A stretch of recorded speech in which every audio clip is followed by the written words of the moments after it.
Welcome everyone to this second in the series. I'm joined by Ali Uren. My name's Neil Harrison, and we've got a series of discussions around joining the strategic dots on AI leadership, ethics and adoption.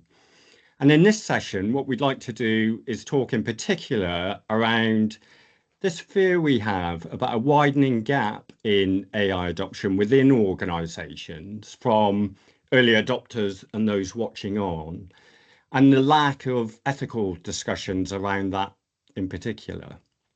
So perhaps, first of all, Ali, would you like to introduce yourself? Sure. So I'm Ali Uren, founder of Kickstart and designer of the Circular Workplace.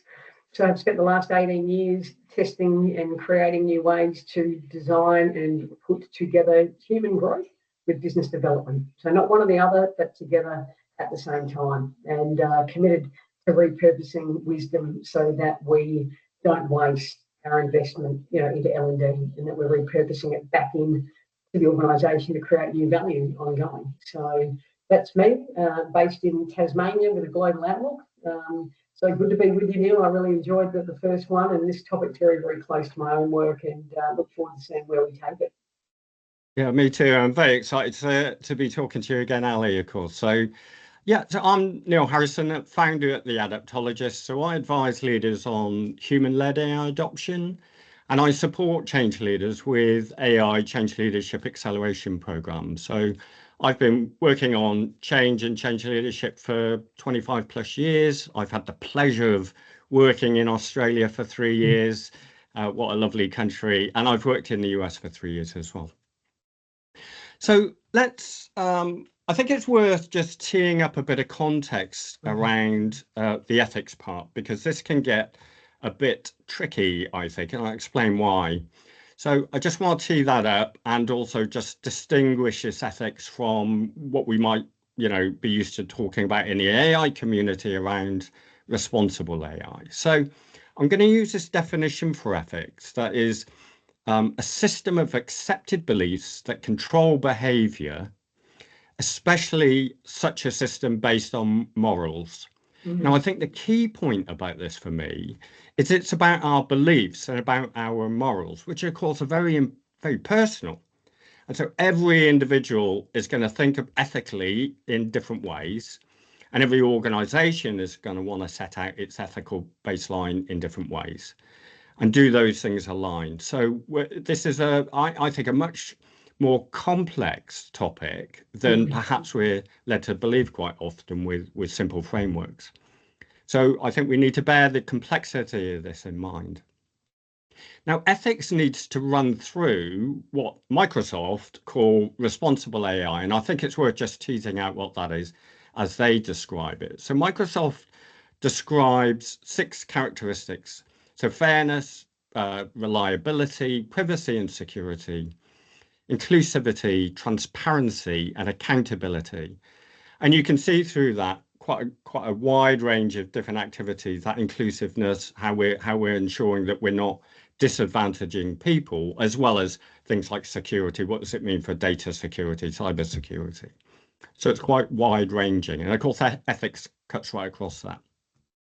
So that's context. Let's get into the discussion, shall we? So Ali and I have been discussing what we discussed last time, was this sense that these AI first mandates are driving perhaps the wrong behaviors in organizations and sending the wrong messages.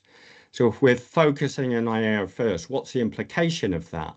And one of the implications is early adopters of AI are racing ahead, and the rest of the organization that's watching on, trying to understand what it means, trying to deal with fear, are being left behind and not recognized or rewarded and supported. So given that situation, Ali, I'd really be interested to hear what we can do from an L&D point of view to address that. Thank you. Thanks, Neil. And look, I do think, you and I have spoken about the AI haves and have-nots, and the gap is widening, and we need to do something to be able to close that. Yeah. So for me, you and I do talk a lot about mindset and attitude. It will very much start with how we think about the role of learning and development. And I've had an issue with L&D. I've been in it for 18 years. and I'm on a bit of a mission to make sure that we address the fairness and the equity issue. Right? So equity is not the same as equality. Equity is the realisation that we all don't come and start from the same place. And I actually think it's going to be a real respect and understanding of that.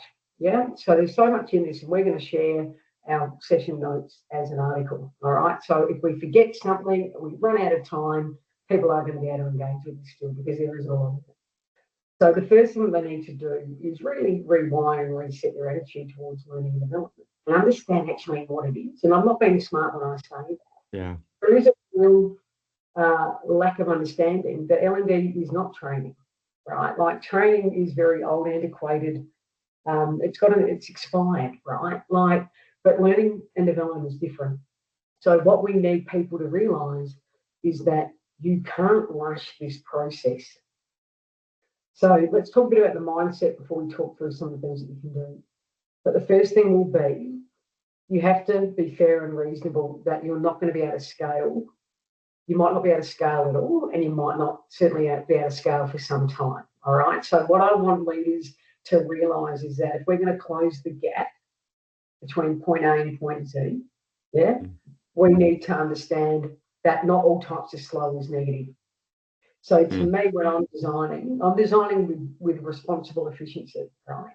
So we've still got to be able to get outcomes and impacts and be able to measure those. We can't wait months to get them, but we've got to be fair and reasonable. So slow in this space is a rewiring of how we see it. So we're thinking about it that it means to be intentional, to be strategic, to be considerate and considered. And they're different things, right? So we have to be prepared to personalise the experience. As you said, ethics is very personal to the individual and how they interpret it. It's also personal to the brand of the organisation. But the first thing that they're going to have to do is have real conversations and different dialogue with everyone in that business to understand, what their reality is at this point in time. Yeah. What do they have? Where do they sit on that scale, Neil? You know, if you had a scale, if we had got this line, and I know things aren't linear, but if we had the AI haves and the have-nots, then why have we got those differences? And we need to really understand where people are starting from. We need to understand the whole person. And that's critical. And from that, only from then when we've actually made the effort and committed to understanding that, can we even begin to think about how we're going to design the process, the relationships, the environments, and the conditions. But understanding, acknowledging that it exists, being respectful about that, and gathering into the stories, the origin. I had a conversation about people's origin, the stories, we all have them, but we need to create the space for that, Neil. I'll just stop for a minute. Around this, so digesting the people to digest this. There's so much to unpack in that, and I think it's really interesting. So I was on a webinar the other day. 3,000 people attended. Yes. And there was a survey on this, and what the survey showed was the majority of AI adoption programs are being led from a language of fear. Yeah. It's FOMO driving behaviors. And so what you get, so the sense that we're falling behind, our competition's ahead of us, this kind of language, rather than inspiring, supportive, inspirational language about our future could look like this. And I think that FOMO, beyond that point, is driving that rush. So, the sense that actually speed is more important than traction.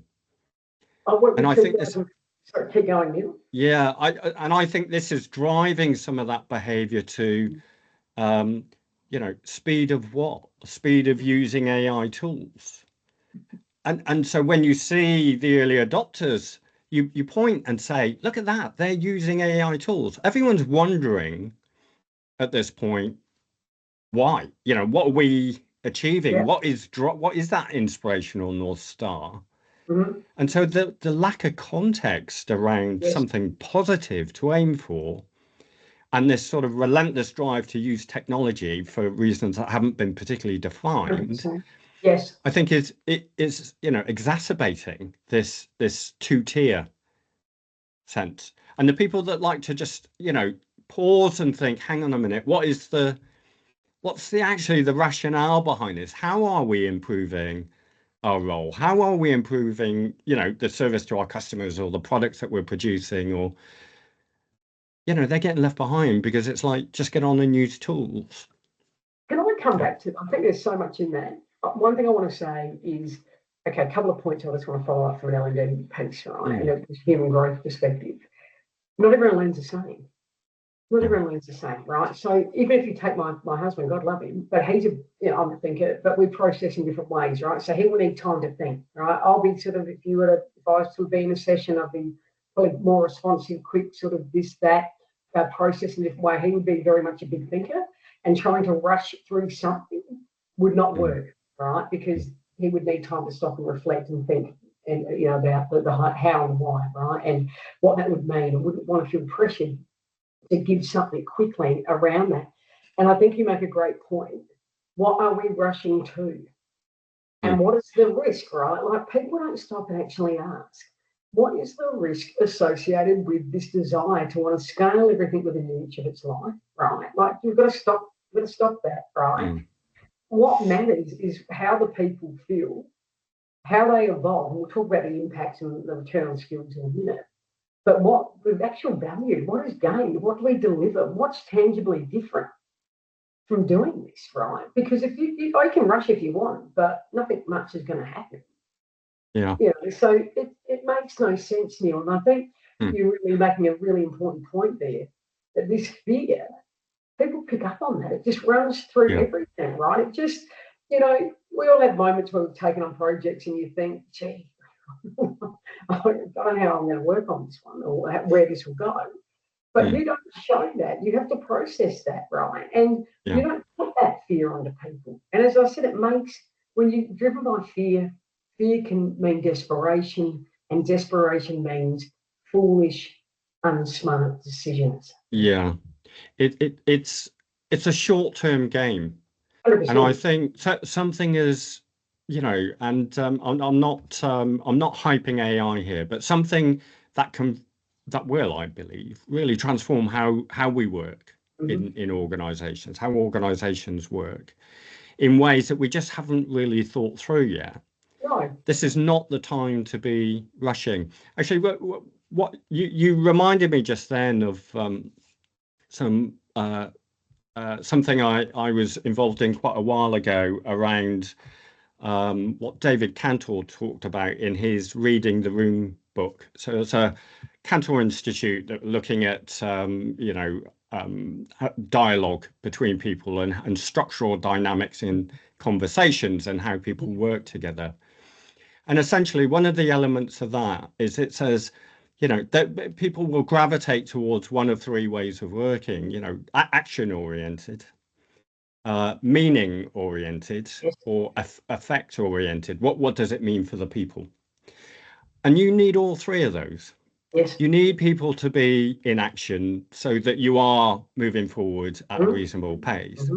You need people to be in meaning. What is the rationale for this? Why are we doing this? But without over-analyzing. And you need people to be thinking about the impact on others. And in particular, that point with AI and the fear that's being generated. But we're not rewarding or recognizing those three things coming together. It's all action, isn't it? It's what we're seeing. It's all. And I think that's a good point speed. too. Correct. So when we're creating L&D and we're designing our programs or our experiences, we've really got to reset what is high value.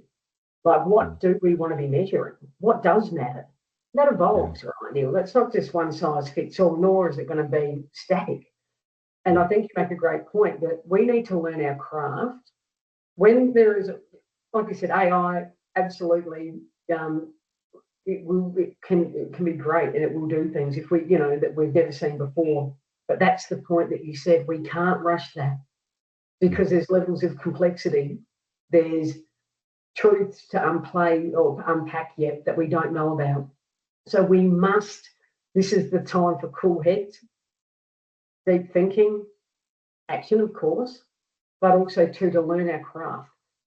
Yeah. We have to learn our craft, right? We're trying to put another layer in, and our foundations are not even really there a lot of the time. And that's concerning, because that just makes me think about risk to individuals, risk to reputation, risk to the business. It's risk filled for sure. Absolutely. Yeah. I mean, we in all this, we are talking about largely, aren't we, mindsets and behaviours and the way we approach things. But of course, there's also the systems that we put in place in organisations. So from a performance review standpoint, the HR systems that we put in place for reward or recognition, for performance reviews, what should we be doing in those systems, Ali, for this? Yeah, sure. So there's a couple of things here, and as I said, I'm mindful of time, so we won't be able to get to probably all of it. But from an ethical perspective, I think we're really going to have to look at both the systems, but then also people's capability that are delivering these reward and performance systems as well. So the first thing is that we've got to be absolutely disciplined and very clear on how our expectations around AI map back to individual roles. Yeah. So how exactly what are we wanting people to do? And I think I mentioned it in the last video, that means that the role, we'll talk role design at another time, but if we're going to add something, we must subtract something. You can't keep layering on a layer cake, right? Because we know the outcome of that is not going to be good. But what it means is, from just a process systems point of view, is you're going to have to be very clear on how you're going to measure it, and not just measure it, but how you're going to assess it, Neil. Yeah. So what are the principles? And I've written some notes here. I just want to refer back to them. In learning and development, we follow principles of assessment that have to be mapped back to the role and back to what the task was in terms of being considered competent or not. So organisations are going to have to not just think about how they're going to deliver the learning, but that ongoing development assessment piece. So I just want to go through some of these assessment principles that organisations, to minimise any negative fallout, are going to have to really think about how they're going to either integrate that into existing systems and the changes that it will look like. So assessment principles to follow as part of this to make sure that it's ethical and that it's fair and equitable. It must be valid. It needs to be reliable. It needs to be fair, and it needs to be flexible. Yeah. So in LND, and I'll come back to that because that's what we're talking about here, we have reasonable adjustments. So I'm not sure if you've heard that term before, Neil. Probably a lot of people outside of LND wouldn't have heard it, but it is something to be mindful of in this space. And that means that when we're facilitating and assessing, we must be able to make reasonable adjustments. So that means that we are mindful again. That's why we need to understand the learners, that we are removing any roadblocks to learners, individuals being able to participate in learning to the required standard, and also to be able to be assessed against those principles and against the unit of competencies as well too. And those reasonable adjustments can be disability, mental health, physical health, English as a second language, anything like that. So for me, I think organisations are going to have to be very, very mindful that, so they don't end up in court probably as well. And I'm not a legal expert, but that they have evidence of providing the capability, the support, the resources, the environments and the conditions, to be able to deliver in order to be assessed and measured in a performance review. Yeah. And of course, not doing that, you will impact on people's mental well-being. And, if people feel excluded, you're going to impact on mental well-being. And of course, that is part of health and safety at work, isn't it? 100%, right? And also too, in Australia, and I think the UK has similar legislation where we have, psychological safety and psychosocial hazards are part of our WHS Act. So directors and managers and leaders can be held accountable and can be charged and face proceedings if they're not creating those environments, for people to be able to not to be in those environments where it will create that. And it's a moral, like we talk about moral, it's a moral responsibility, right? Like, if I want you to deliver A, then I must provide this. Mm. It's about doing the right thing. It's smart business, and it's about meeting your responsibilities as a Yeah. so-called leader, right? So I actually think, look, performance reviews, they're not particularly exciting, inspirational things they can be. I think now's the time, right? And I've designed a lot of great work in that space where we can make these real inspirational resources and guides for where people go, not just with AI, but with their whole development as well, both Yeah. inside and outside of the business. But we are going to need to be, how we co-design what performance looks like, what reward looks like, who gets to Yeah. dictate, well, this is what you're going to learn and you need to Yeah. do it by then. That's Yeah. never worked well. That's never worked well here. So Yeah. it's a wholesale change around Mm. exactly how those processes and systems are going to be delivered by the organisation. Yeah. I mean, we talked last time, didn't we, about fear and Very, people worried in particular about losing their jobs and what that means for, paying the mortgage and that sort of thing. I think this, for me, this starts to really drive at some of those, is it a moral judgment? I'm not sure, but the conversations I think we need to be having within organisations around actually how are you feeling? How can I support you to move forward with AI? What do you need from me? How are you actually progressing? And I think we start to see questions that we would feel, some people I think would feel uncomfortable with in terms of just diving into the emotions of all this in a way that, we ought to be supporting people through this. 100%. And I think the thing is too, we can't wait for once a year to check in Yeah. with one another, right? So the whole cadence and the frequency of how we design this has to change too, right? There's no point waiting 12 months and someone's in a corner, just completely overwhelmed. We must have checking points that are different. But like I said too, Neil, those respectfully curious questions, if we, the more we do them and set them up and are very honest and upfront with motive and intent, and people understand, and can start to see benefit from it, they have less to fear, right? You always fear what you don't know, and you always fear what you're not exposed to. So to create those relationships benefits both the individual and the leader. Because remember too, when you're learning something, you go on a trip for a while, right? Like the more you learn, it changes, how you want to use that. It changes how you see yourself, right? Like you're not who you are if it's done well, who you were at the beginning. That's the whole point, right? So we need to be asking those questions. And as you said, it has to be a consultative process. This is a partnership. This cannot be a top-down mandate dictated to people. And that's never worked well in my experience. And you're right, understanding the emotional side, checking in with people, linking it back to the role, what's working, what isn't, what do they want to do different? Is there something that isn't bringing value at the moment? Yeah. And do we need to redesign it? What do you think? Or do we remove it? Why? So we're getting, and the beauty of the questions that you've alluded to here, they actually develop a secondary skill set and intel just through the way in which we're facilitating it. It's really exciting. It's really exciting. I'm writing about it soon. Watch out. But it's not, that's the beauty of this, right? It's the secondary skill set and intel and wisdom. That is what we capture and can value. So thank you, Neil, for bringing that up, because there's a lot in that. I'm sort of tempted to ask you about your LinkedIn post today about caring, because I think it relates to that. Compassionate leadership is vital to facing and creating a good outcome from adversity. What do you want to know?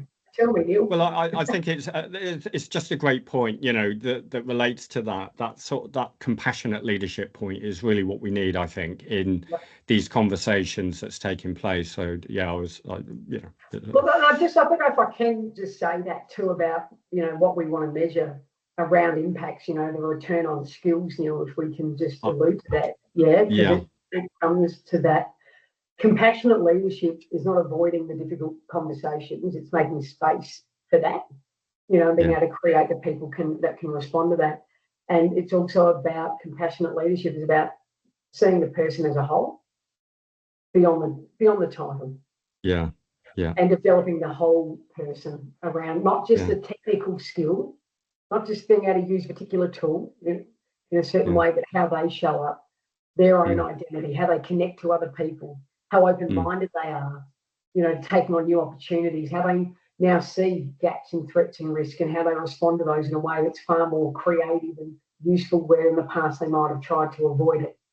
yeah. These are the impacts that we're talking about when we Yeah. think compassionate leadership. Yeah. That's a really good point. I'm keen to get to just one last point. So, of I know course, we're sort of absolutely. I know a it's not bit the pressed last on time. conversation. Yeah. The point about this AI first thing is that for me, in my work, I draw a distinction between an outcome, an output, an outcome, and a benefit, right? So Yeah. you can deliver an AI tool in customer services. That's that's an output. Yes. It's in and of itself, it's not achieved anything.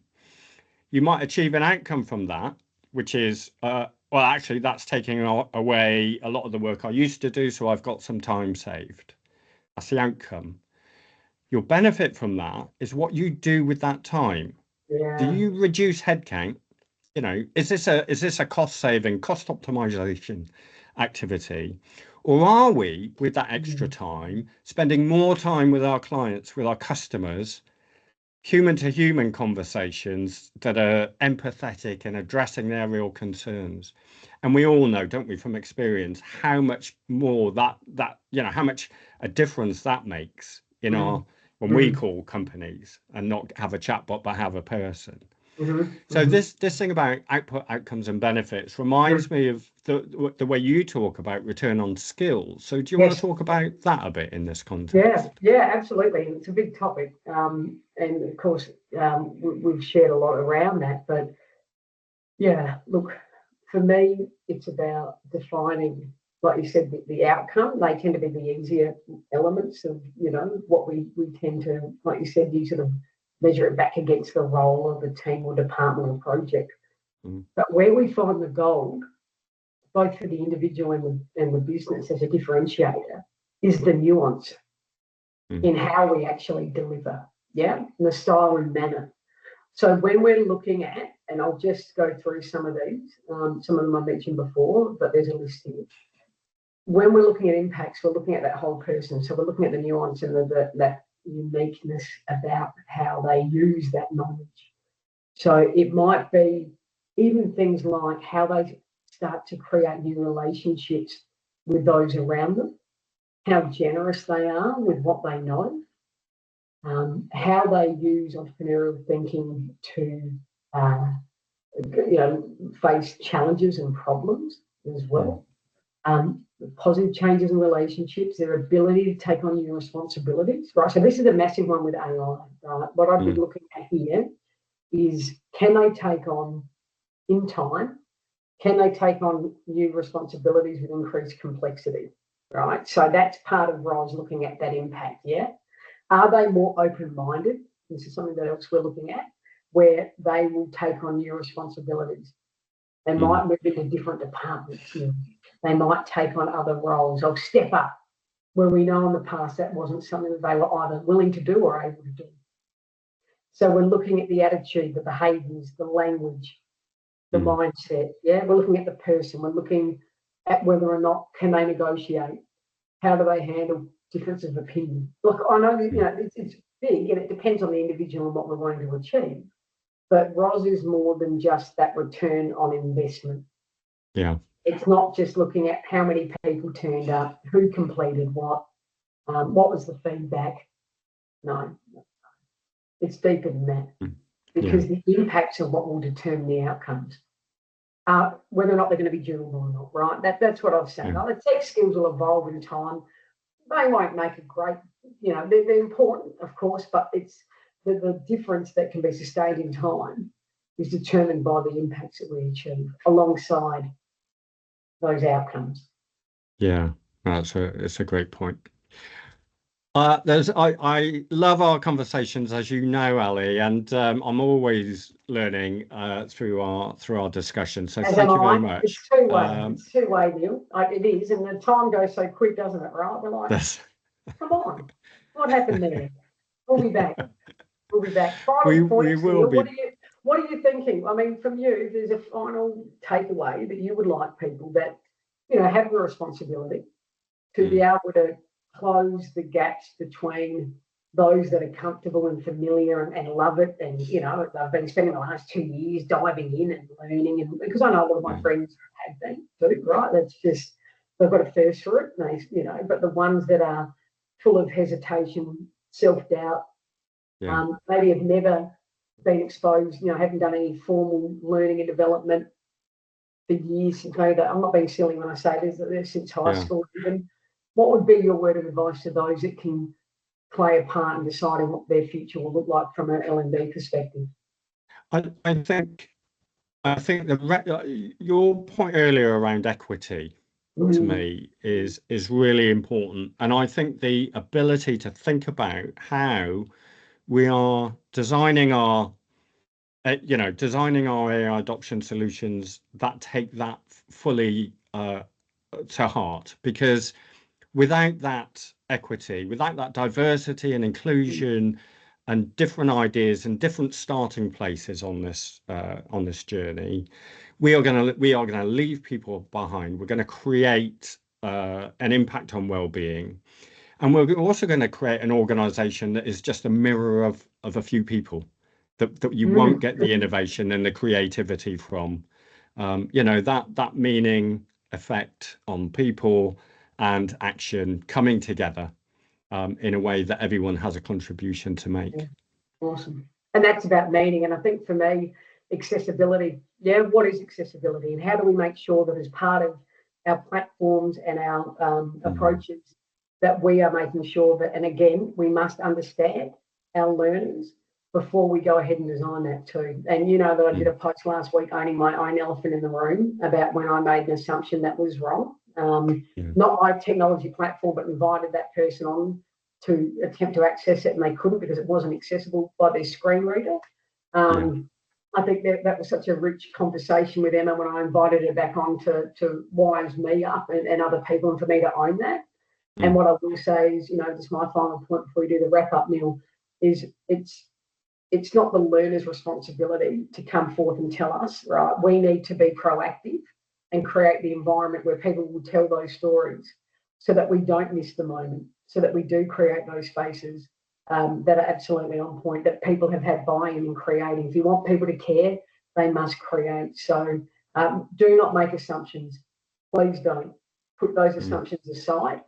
Create environments to test them and to respectfully challenge them. And that's where I'll leave my contribution today. Yeah, that's brilliant. Absolutely brilliant. So we've got much to talk about, haven't we? I think one of the things that we sort of identified as well is this sort of sense that we're using AI to automate, and through that automation, we're focused on those entry-level kind of roles, and removing those roles from organizations in favor of AI. There's a whole topic around that, I think, that is useful to explore. Absolutely, Neil. And I think that's a lovely segue for next time too. I encourage people to look at the first video. We are taking you on a connected trip and experience here. So please, to get the whole, story and gain all that learning, then come follow us as we move through. And I totally agree with you. That requires its own time. So I'm looking forward to working with you on that too, Neil. And thanks for joining me today as well. No, thank you, Ali. And until next time, let's stay in touch. Thanks.